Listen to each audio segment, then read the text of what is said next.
नमस्कार, देश प्रदेश के इस खास शो में आपका बहुत बहुत स्वागत है। मैं हूं आपके साथ जया कौशिक। बात करते हैं जी न्यूज के एंकर रोहित रंजन की, जिनको नोएडा पुलिस ने राहुल गांधी के खिलाफ फेक न्यूज चलाने के आरोप में गिरफ्तार किया। हालांकि उन्हें कुछ देर बाद जमानत दे दी गई। इससे पहले मंगलवार सुबह छत्तीसगढ़ पुलिस रोहित रंजन की गिरफ्तारी के लिए उनके आवास, जो कि गाजियाबाद में, वहां पर पहुंची, जहां गिरफ्तारी को लेकर उत्तर प्रदेश और छत्तीसगढ़ की पुलिस आमने सामने आ गई। गाजियाबाद से लेकर नोएडा तक दोनों राज्यों की पुलिस उलझी हुई नजर आई। आइए देखते हैं ये रिपोर्ट। अरे यहाँ ड्रामा हो जाए, आप लोग एक वर्दी में भी है, सही है तो अब आप बार-बार सीआरपी कर रहे हैं, एक भी वर्दी में है, इसके बदले में बताइए आईडी कार्ड है अपनी, आईडी कार्ड फर्जी होते हैं सर। ये हाई वोल्टेज ड्रामा जी न्यूज के एंकर रोहित रंजन के गाजियाबाद के घर पर चल रहा है। एक तरफ छत्तीसगढ़ पुलिस है तो दूसरी ओर Ghaziabad police. Chhattisgarh police court का वारंट लेकर रोहित रंजन को गिरफ्तार करने के लिए मंगलवार सुबह 6 बजे आई थी, लेकिन रोहित वॉशरूम के बहाने अंदर गए और उन्होंने गाजियाबाद पुलिस और यूपी सरकार से ट्वीट कर मदद मांगी। फिर क्या था, गाजियाबाद पुलिस आई और जबरन छत्तीसगढ़ पुलिस की कस्टडी से रोहित रंजन को अपने साथ ले गई। गिरफ्तारी वारंट के पालन में हम सभी लोग एक टीम के तौर पर यहाँ पर आए हुए थे। सुबह 6 बजे हमारी टीम जब वहाँ पहुँची तो उनके द्वारा जो है हमें कोऑपरेट ना करते हुए गार्ड वार्ड और अन्य लोगों के द्वारा पुलिस को बुला लिया गया। वहाँ की लोकल पुलिस को, इंदिरापुरम पुलिस पड़ती है, कनीवली चौकी है, वहाँ के पुलिस को बुला दिया गया और अपने को ले जाने नहीं दिया गया। हमने उनको अपना आईडी कार्ड दिखाया, अपना गिरफ्तारी वारंट भी उनको दिखाया, किंतु वो इसी बात पर रीड थे कि आपने पुलिस थाने को इंटीमेट नहीं किया। ये करके उन्होंने अपने को टालते रहे और एनी हाउ अपने फोर्स में इकट्ठा किए। वहाँ के लोग बाग जो थे उनको भी इकट्ठा किया, लोकल मीडिया को भी इकट्ठा किया और हमको जाने से रोकने लगे। और हमारी कस्टडी में जो रोहित जो थे हमारे वारंटी, उनको हमको न देकर वो उनको कहीं और ले गए। छत्तीसगढ़ में जो भिवानी के विधायक हैं देवेंद्र यादव, उन्होंने रायपुर के सिविल लाइंस थाने में शिकायत करके जी न्यूज के जो एंकर हैं रोहित और उनके जो मालिक हैं उनके ऊपर शिकायत की और ये कहा कि जानबूझकर राहुल गांधी के बयान को तोड़ मरोड़ करके पेश किया गया, जिससे जो सामाजिक सौहार्द है वो देश का बिगड़ा, तनाव पैदा हुआ। तो इसी के चलते उन्होंने तकरीबन दर्जन भर जो मामले हैं वो रायपुर के सिविल लाइंस थाने में दर्ज हुए और इसके बाद में 4 तारीख को ये मामले उनके ऊपर में दर्ज हुए और फिर जो है वो जो पुलिस है छत्तीसगढ़ की, वो रोहित रंजन को इसी सोसाइटी में जो अंदर उनका फ्लैट है वहां पर गिरफ्तार करने के लिए पहुंच गई। छत्तीसगढ़ पुलिस ने इंदिरापुरम थाने में और एसएसपी गाजियाबाद को इसकी शिकायत भी की, लेकिन थोड़ी ही देर में पता चला कि रोहित को नोएडा पुलिस को सौंप दिया गया है। नोएडा पुलिस को जी न्यूज की तरफ से एक शिकायत दी गई, जिसमें कहा कि नरेंद्र सिंह और विकास कुमार झा, जो उनके यहाँ सीनियर प्रोड्यूसर और ट्रेनी प्रोड्यूसर हैं, वो गलत खबर चलाने के लिए जिम्मेदार हैं और उनके खिलाफ कार्रवाई की जाए। इस पर नोएडा पुलिस ने मंगलवार सुबह 8 बजे दोनों के खिलाफ केस दर्ज कर लिया। उसी केस में नोएडा पुलिस ने आनन फानन में रोहित से पूछताछ शुरू कर दी और छत्तीसगढ़ पुलिस खाली हाथ घूमती रही। नोएडा पुलिस अब एक दूसरे केस में उससे पूछताछ कर रही है, ये जानकारी है आपको? जी नहीं, ऐसी जानकारी तो अपने को प्राप्त नहीं हुई है, बट उन्होंने थाने आने पर हमको पता चला कि उन्होंने नोएडा पुलिस ने एक जीडी एंट्री की है और मतलब जनरल डायरी में एंट्री की है और उनको पूछताछ के लिए ले गए हैं। कोई अपराध क्रमांक का मेंशन नहीं है, कोई भी मतलब धारा वारा मेंशन नहीं है और हमारी लीगल कस्टडी से लेकर चले गए हैं, ये भी हमको थोड़ा सा ठीक नहीं लग रहा है। दरअसल राहुल गांधी को लेकर जी न्यूज पर एक गलत खबर दिखाई गई थी, जिसमें उदयपुर की घटना को वायनाड से जोड़ा गया था। इसे लेकर कांग्रेस पार्टी ने जी न्यूज के बाहर प्रदर्शन भी किया था। इसी को लेकर रायपुर में एंकर रोहित रंजन के खिलाफ केस दर्ज किया गया था। रोहित ने खबर को लेकर चैनल पर माफी मांगी थी। कोर्ट का वारंट लेकर छत्तीसगढ़ पुलिस के पहुंचने के बाद नोएडा पुलिस ने जी न्यूज के मामले में केस भी दर्ज कर लिया और उसको एंकर रोहित रंजन से पूछताछ की याद भी आ गई। दावा किया जा रहा है कि जो भी किया गया वो कानून के दायरे में किया गया। सवाल ये है कि क्या सबका अपना अपना कानून है?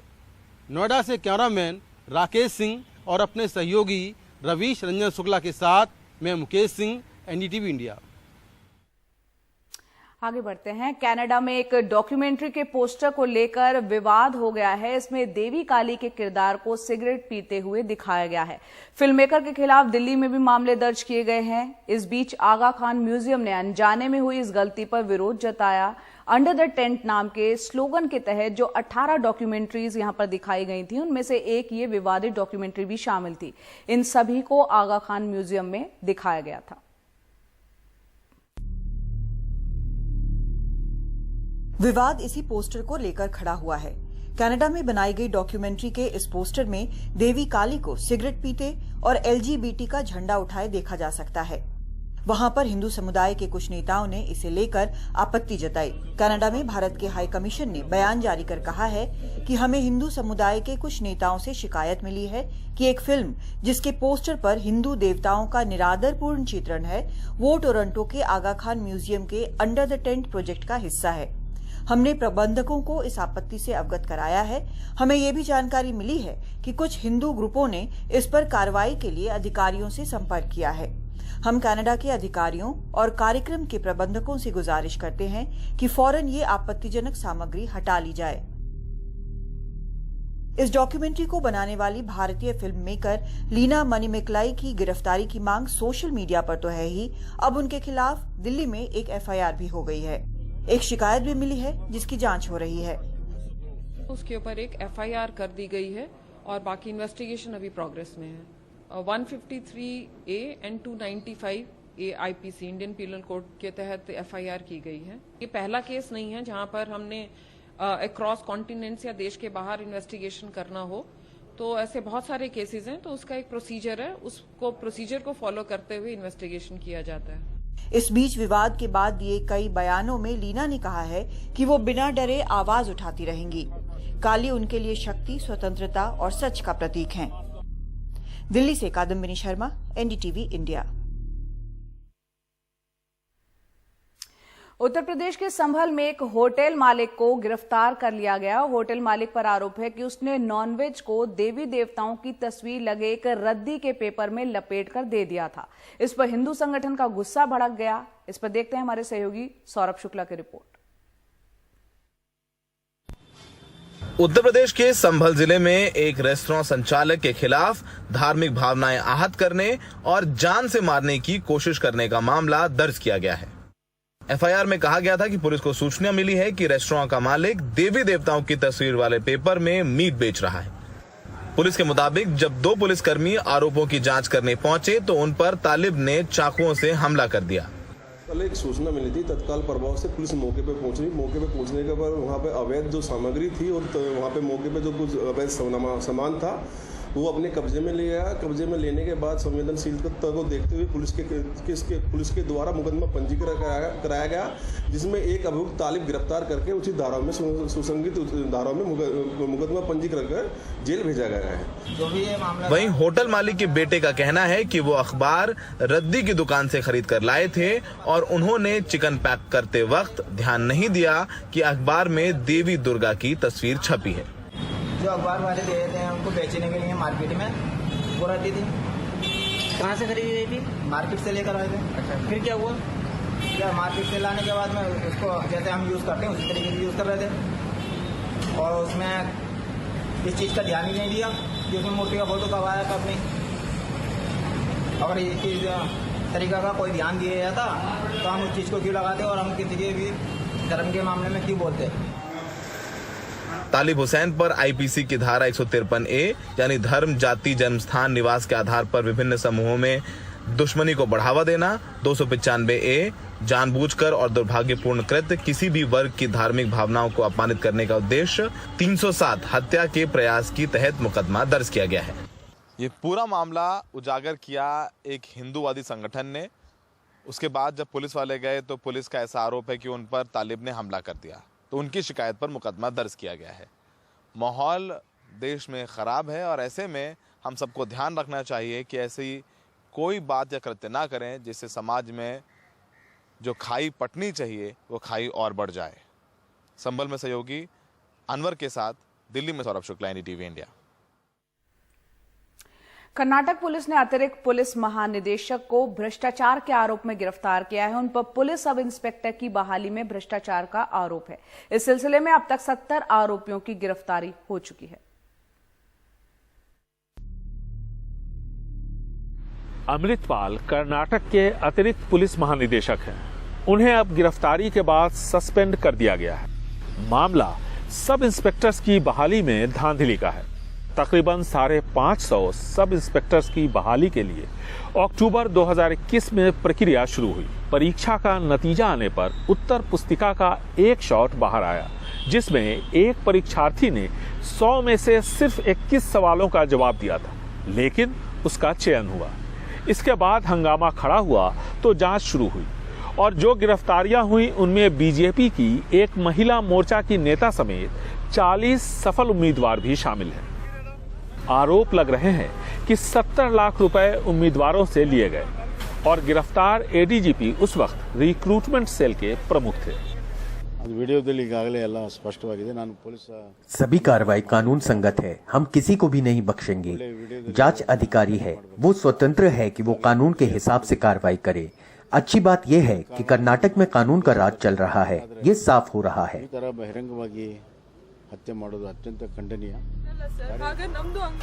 लाचार, बेबस, ईमानदार उम्मीदवारों ने मोर्चा खोल दिया। राज्य के अलग अलग हिस्सों में प्रदर्शन शुरू हो गए।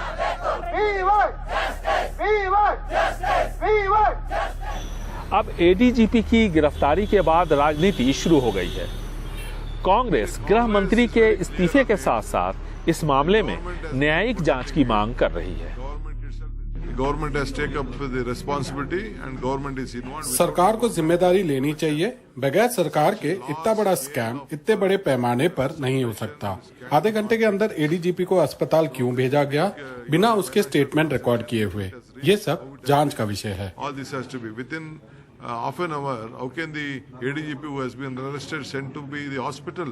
एक एडीजीपी रैंक के अधिकारी की गिरफ्तारी और भ्रष्टाचार के एक दूसरे मामले में एक आईएएस अधिकारी की गिरफ्तारी। इससे पहले बसवराज बोम्मई सरकार के एक वरिष्ठ मंत्री के ईश्वरप्पा को भ्रष्टाचार के आरोपों के बाद इस्तीफा देना पड़ा था। यहां विधानसभा चुनावों में 1 साल से भी कम का वक्त रह गया है। ऐसे में विपक्ष अब भ्रष्टाचार को मुद्दा बनाने में जुट गया है। बेंगलुरु से निहाल किदवई, एनडीटीवी इंडिया। और आपको बताते हैं किस तरह से महंगा हो गया है इलाज। प्राइवेट अस्पतालों में आपके इलाज का बिल अब बढ़ने वाला है। दरअसल जीएसटी काउंसिल ने अस्पताल की सेवाओं को जीएसटी के दायरे में लाने की सिफारिश की है और इसका विरोध फिक्की, एसोचैम और इंडियन मेडिकल एसोसिएशन जैसे संगठन कर रहे हैं। इन सब ने वित्त मंत्री को चिट्ठी लिखकर अपनी आपत्ति दर्ज करवाई है। अस्पताल में 5,000 रुपए से ऊपर के रोजाना के कमरे पर अस्पतालों को 5% टैक्स देना पड़ेगा और इसकी कीमत मरीजों को चुकानी पड़ेगी। तो विरोध शुरू हो गया है। ये हॉस्पिटल्स के लिए और पेशेंट्स के लिए नुकसानदायक है, क्योंकि हॉस्पिटल्स अपनी हर इनपुट दवाइयों पे, कंज्यूमेबल्स पे, इक्विपमेंट पे जीएसटी देते हैं, जिससे हमारी कॉस्ट वो हमारी अब्जॉर्ब होती है। लेकिन क्योंकि हेल्थ केयर सर्विसेज एग्जेम्प्टेड है, तो हम उसका इनपुट क्रेडिट नहीं ले सकते। और अब इस 5,000 रुपए के ऊपर भी जो टैक्स आएगा, उसके ऊपर भी हमको कोई इनपुट क्रेडिट नहीं मिलेगा। तो इसलिए हर अस्पताल ये कॉस्ट जो है पेशेंट को पास ऑन करेगा। फिक्की के अलावा हॉस्पिटल एसोसिएशन वर्किंग ग्रुप के तहत आने वाले ASSOCHAM, IMA, association of health care providers, NATHEALTH जैसे संगठनों ने पीएम नरेंद्र मोदी, निर्मला सीतारमण और मनसुख मांडविया से इसे वापस लेने की मांग की है। ये 5% ड्यूटी लगाने का मतलब है कि इसका भार सारा जनता के ऊपर, पेशेंट के ऊपर जाएगा। हम ये भी बताना चाहते हैं कि हॉस्पिटल की जो सर्विसेज हैं पर से अगर देखा जाए वो एग्जेम्प्टेड होती हैं जीएसटी से। तो जो रूम है वो भी उसका पार्ट है। ऐसा नहीं है कि मरीज वहां पे रिक्रिएशन के लिए या आराम करने के लिए आता है, वो एक हेल्थ सर्विसेज का पार्ट है। इसलिए हम इसको आग्रह किया है हमने फाइनेंस मिनिस्टर से और हेल्थ मिनिस्टर से कि इस रिकमेंडेशन को लागू नहीं किया जाए। आईसीयू जीएसटी के दायरे से बाहर है, पर आईसीयू से छुट्टी के बाद मरीजों को जिस हाई डिपेंडेंसी यूनिट में रखा जाता है वो जीएसटी के दायरे में आएगी या नहीं, इस पे स्पष्टता जरूरी है। हालांकि निजी अस्पतालों के लगातार व्यावसायिक होने की शिकायतें बढ़ी है, इसलिए 5,000 के ऊपर 5% टैक्स की बात करने वाले अस्पतालों को यह भी सोचना होगा कि कहीं वो बहुत सारी सेवाएं बहुत महंगी तो नहीं दे रहे। पर यह भी सच है कि ये महंगाई की मार है और मरीजों पर भार है। नई दिल्ली से परिमल कुमार, एनडीटीवी इंडिया।